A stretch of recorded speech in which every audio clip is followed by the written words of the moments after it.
Hi, my name is Darsal Raman, and I will be presenting to you a documentary showcasing how I use literacy strategies in secondary education.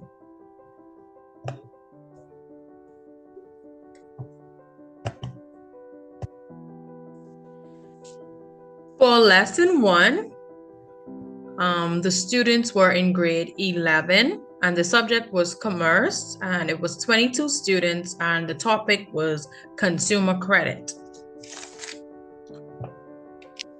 So, because this lesson was, this class that I taught was two classes in one, the lesson, I had two 40 minutes class with the same group of students. So I had 5 objectives saying that I had 80 minutes of lesson time.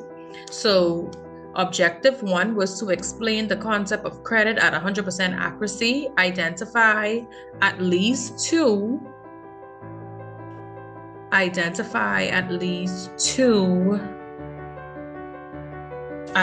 and disadvantages of buyers using credit. 3, disadvantages and advantages of sellers using credit. 4, distinguish between 4 types of credit. And 5, identify at least 2 advantages and disadvantages for each type of credit. So the literacy strategy that I used for this lesson, which was consumer credit, was the read to follow directions, incorporating one graphic aid and a reading guide. So I used the reading to follow directions for the reading guide. So here is the instructions. So before reading about their type of credit, each student will complete column A of the diagram, what I already know. After completing column A, each student will read about their type of credit, and they had about 15 minutes to read their type of credit. And then after the reading, each student will complete column B of the diagram and state what they know now. And after that, after completing column B, each student will complete column C and state what they still don't know about the reading.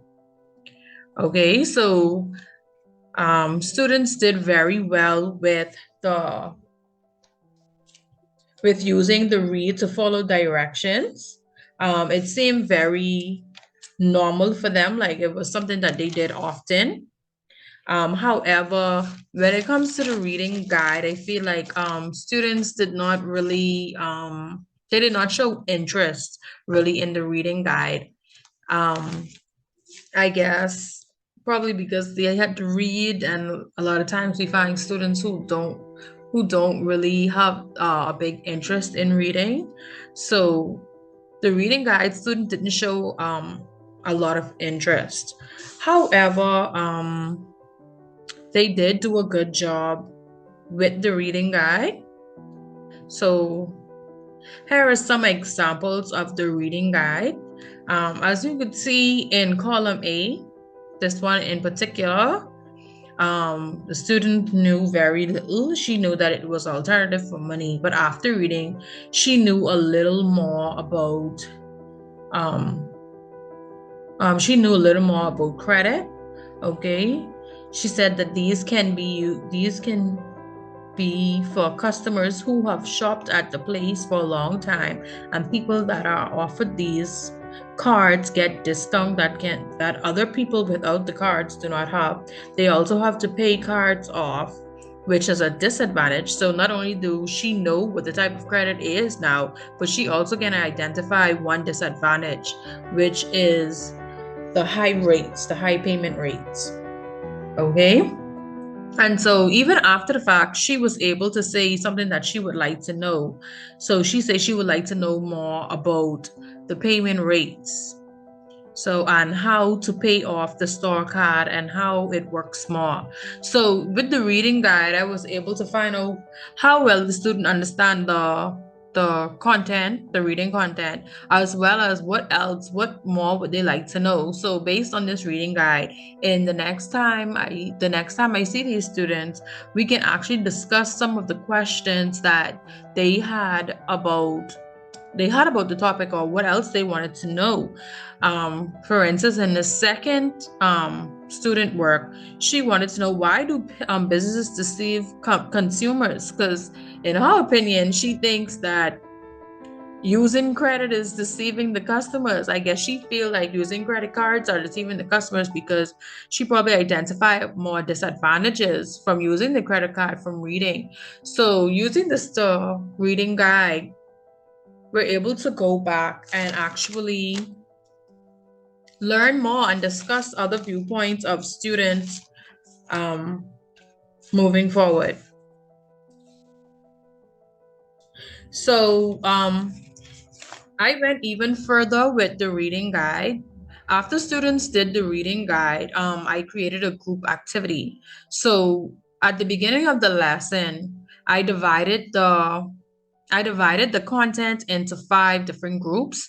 And at the beginning of the class, each student picked a number out of a bag. So out of this bag, each student had a different portion of the reading content. So they only read that portion of the reading content. And then after we completed the reading guide, they formed in their groups according to the number and portion of the reading content that they had. So in this group, they discussed what they already know, what they know now from the reading, and things that they don't know, and they discuss it among their group and try and fill in the gaps of things that they don't know that maybe another classmate know now from reading. Because in the group, all of them read the same portion of the reading content. So after that, students was able to present what they know now and teach the class about their portion of the content that they had. So I allowed full creativity and differentiation for this assignment. So students could have picked between a poem, a letter, creating a PowerPoint, a video, an acting skit, etc. And of course, students were more attracted to the acting skit. Most of the times they move away from the reading and writing and they do something that is, I guess, they're more involved in or creative in. So here's a short video, a clip of one of the groups. This was group two. And how they presented their topic, which is hire purchase.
So as you could see, not only did students get to create a reading guide and use the read to follow directions literacy strategy, they also got to use their reading guide in a creative and fun way.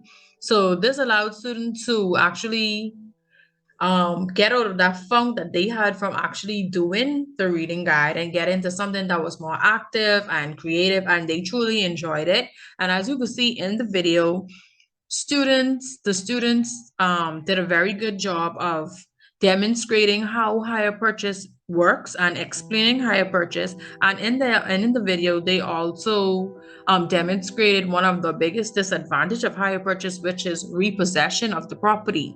So students did a very good job in using the reading guide for this activity.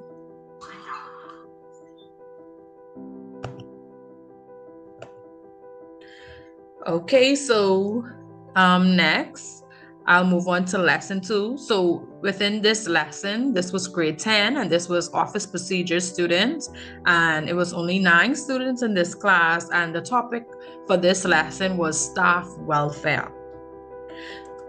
So as I mentioned earlier, for this class, I had the same amount of time, which was a double period. So I had a total of 80 minutes. So I had basically two class sessions for this lesson. So because of that, I have 7 learning objectives, as well as having to also keep the standard that my cooperative teacher wants, and she wanted me to cover the whole topic of consumer credit within that 80 minutes period. So we have 7 learning objectives. So the first learning objective was to be able to find staff welfare at 100% accuracy. Students would be able to discuss how employees can help maintain safe and healthy working conditions at 75% accuracy. List at least 5 duties of employers to protect employees. Name 3 acts that ensure health and safety in the workplace. Discuss collective agreement with 90% accuracy. Explain how work conditions can affect employees' attitudes, for example, at 80% accuracy, and list at least 4 legal rights of employees. So those were the objectives for consumer credit lesson. So one of the literacy strategies that I did for the consumer credit lesson was the semantic feature analysis. So the semantic feature analysis uses a grid to help students to explore sets of things that are related to one another. By completing and analyzing the grid, students are able to see connections between these related items and make predictions and master important concepts. This strategy enhances comprehension and vocabulary skills. Okay.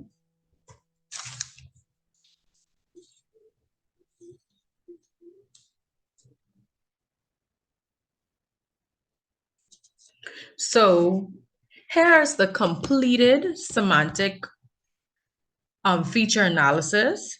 However, this semantic feature analysis was done on the board and students actually created the whole thing. The only part that I did was creating the list of the phone equipment, which is already in their textbooks. And students just in the introduction, we discussed in the introduction of the lesson, I give students a scenario of John Wick, who newly started his business, and he was the only worker or personnel at the time in his business because he's newly started his business. And while he's working, he has nobody to answer or to get his calls. So in this discussion, students were asked what it is that they think John can do in this scenario so that he doesn't miss these calls and emails while he's working, saying that he isn't able to afford personnel at this time, that since he just started his business. So a lot of the students were right on it. They thought about phone equipment, answering machines, being able to leave consumers being able to leave messages and stuff for him. So right off from my introduction, we was able to find features that phone equipment have. So students was able to give me features that they feel that the phone equipment have. And as we went through and read each phone equipment, the student that read that particular phone equipment went up to the board and they check marked which feature they feel like the phone equipment had. So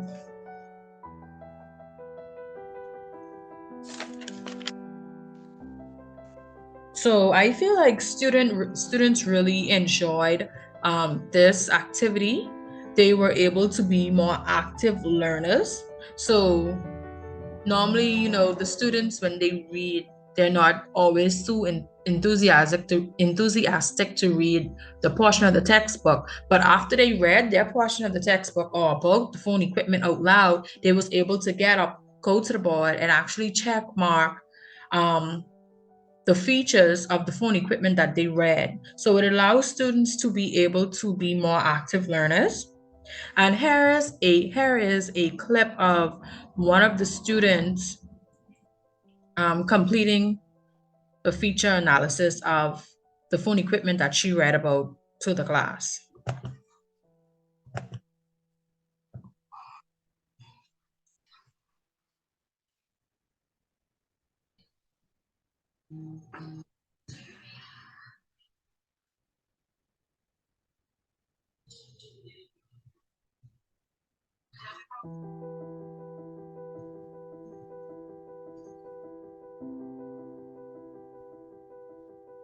So as you can see, there was even features that the student was not fully sure or confident that this phone equipment had. So this right here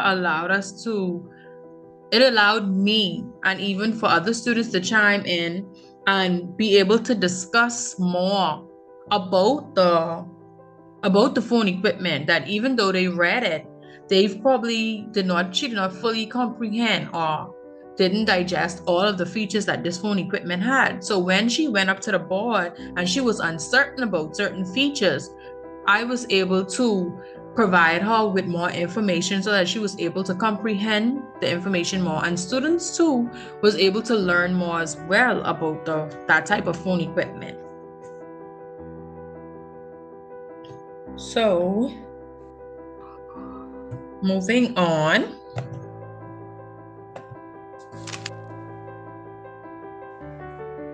So the next strategy I did was the Raft strategy. And the Raft strategy is a literacy strategy that helps students understand their roles as writers, the audience they will address, the varied formats of writing, and the topic they will write about.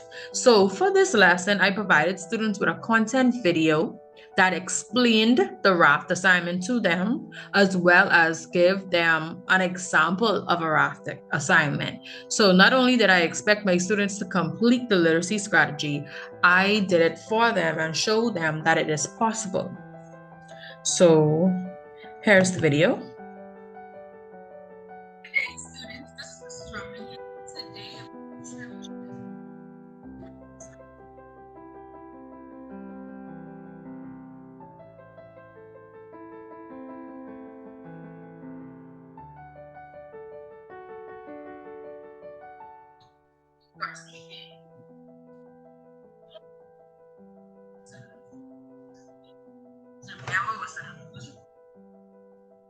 What are you writing about?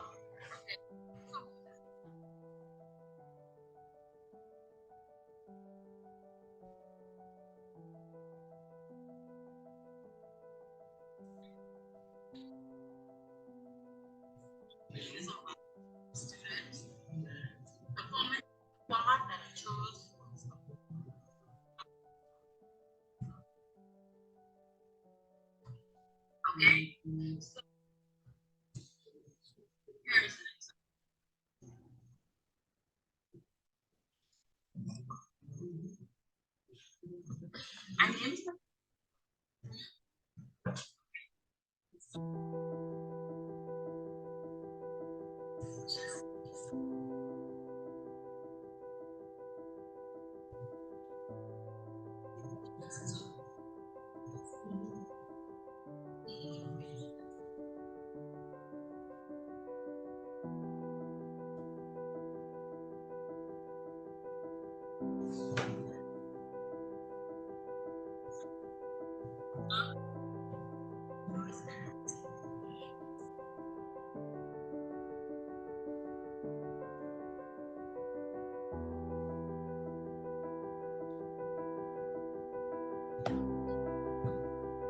So, as I mentioned earlier, I provided this video to the students so that they have an example of what the Raft strategy was, and I also explained the strategy to them.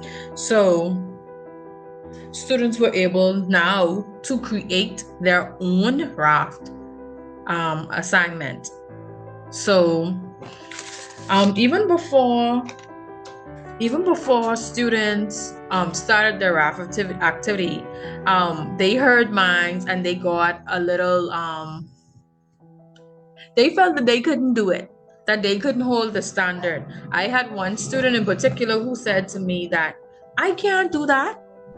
And I said, yes, you can do it.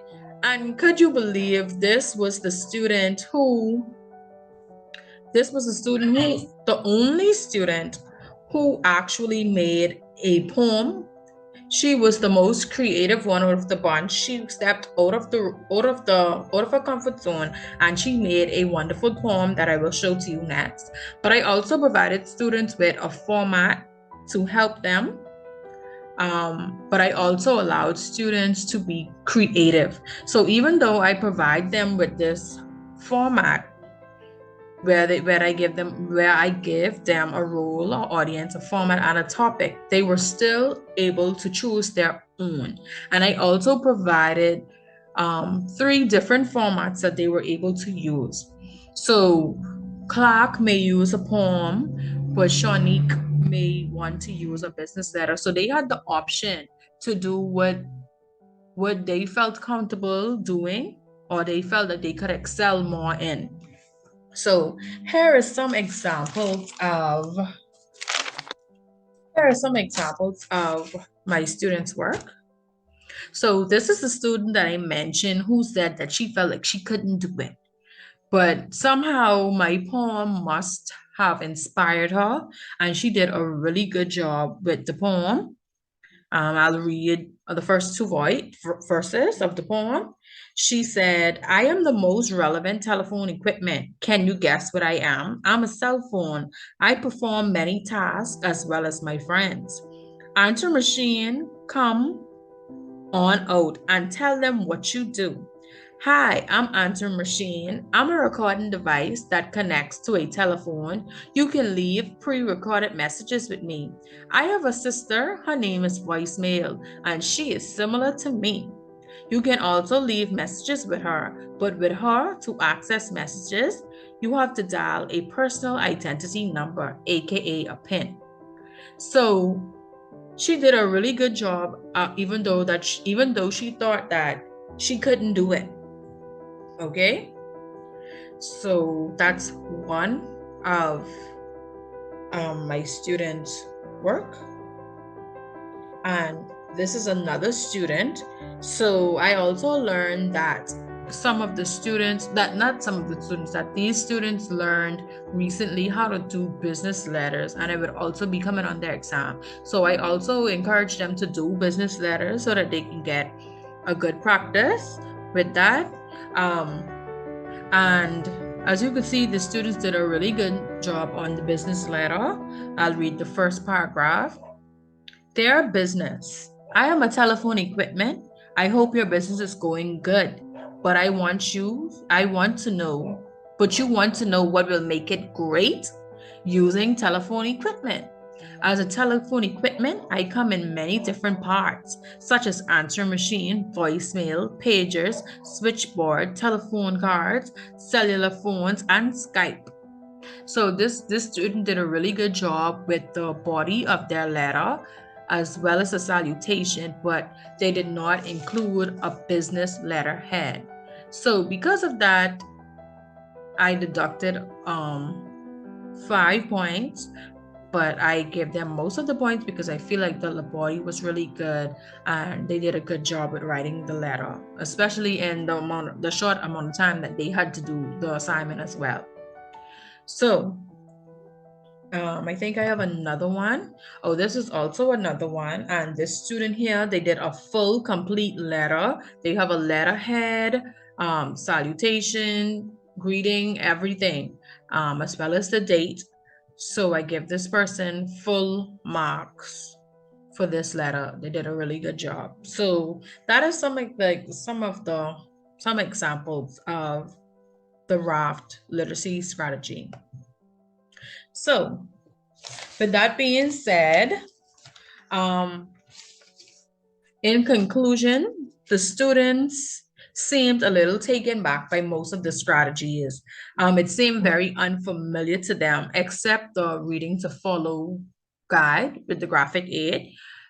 Other than that, most of the strategies seemed very new to them. It seemed like it was the first time that they ever used or seen these strategies. Um, but I feel like after they completed the strategies and they did it, they enjoyed it after the fact. At first, when they thought about having to read about the write about the what they read, they didn't really want to do it. But after they did it and they was able to use the information in a more fun and creative way, they enjoyed it. So um so like I mentioned earlier, one student in particular told me that she felt like she couldn't do it, but she did it and she did a really good job. So it also helps students to step out of their comfort zone, which is also a good thing. Um, it also demonstrated to me as well that students don't really like reading and writing. So I think with these strategies too, and creating more entertaining and more a more practical way for students to use these strategies, such as acting out what they actually wrote, is more helpful. Um, and it helps students to actually enjoy the reading strategy. So that's another thing that I want to continue doing, um, making it more interesting for them. And I think these strategies are very relevant and necessary. It helps students to comprehend the lesson more. Like I mentioned, one of the students who went to the board, she was still unsure, even though she read about that phone equipment, she was still unsure. So when she went to the board, I was able to um, explain the phone equipment a little bit more to her, as well as the other students in the class was able to tell her, well, check this or check that from the semantic feature analysis.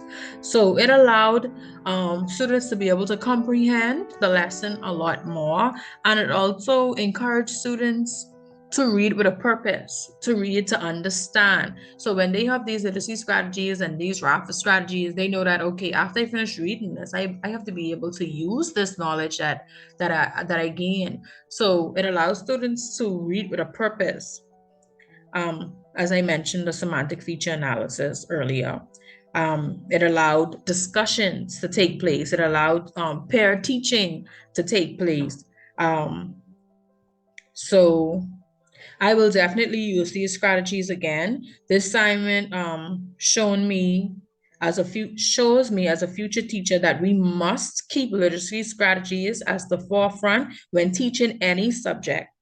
Without it, comprehension of content is diminished. So by using these literacy strategies, we are able to help students more and ensure that they actually comprehend the reading material and the content. So I would recommend that the Ministry of Education, content area teachers and principals ensure that diverse literacy of students be considered when choosing textbooks, content materials, and when creating lesson plans. This is to ensure that the content is at a readable level that is necessary for students to actually read and understand, and also what helps to encourage reading and not discourage. I also recommend that principals enforce the use of literacy strategies within each lesson, whether it's a written or reading strategy.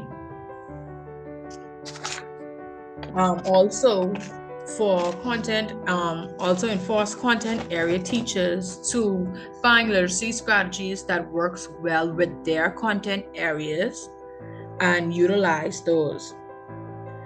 And finally, I think the use of video for assessment of your own work can be very beneficial. However, I dislike using video recordings because technology can be very convenient and useful, yet it can be very unreliable at times. So I find that using video recording is very difficult. And me personally, I would prefer using a Zoom meeting recording, as it records as one whole meeting that I can easily upload and share, unlike when I record on a cell phone or something or some other device. So that's the end of my presentation, and I hope that you guys are encouraged to use literacy strategies within your lesson plan. My name is Darsal Raman, and that's the end of my presentation. Enjoy.